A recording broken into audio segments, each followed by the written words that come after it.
वरी राहिब जो किसो खणी मशहूर कयो अथनि त राहिब खे औलाद कोन पियो थिए। पोइ नबी साईं वटि वियो, नबी साईं खे चई साईं औलाद थिए ई कोन थो, महिरबानी कयो औलाद वठी ॾियो। नबी साईं फरमाइश तुंहिंजे तक़दीर में ई लिखियल कोन्हे। रोंदो वापसि मोटो पियो अचे त हज़रत हुसैन साईं वाट ते मिलियुसि, रांदि पियो खेॾे। हुसैन साईं फरमाइश चाचा राहिब छो ख़ैर त आहे, रोंदो थो अची। चई तोरे नाने वटि वियोसि औलाद जी लाइ, पर नाना त ठुप जवाब ॾेई छॾियो तई तुंहिंजे तक़दीर में लिखियल कोन्हे को, सो मायूस थी वञा थो पियो।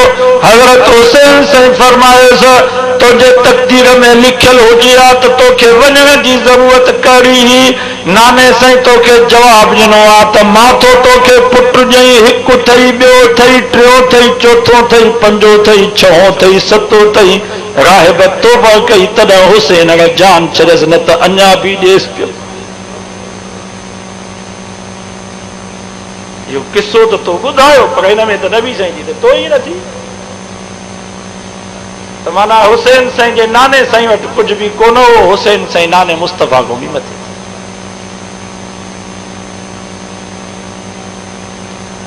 लिल्लाहि मुल्कु समावाति वल अर्ज़ि यख़्लुक़ु मा यशाउ यहबु लिमन यशाउ इनासा व यहबु लिमन यशाउ ज़ुकूर।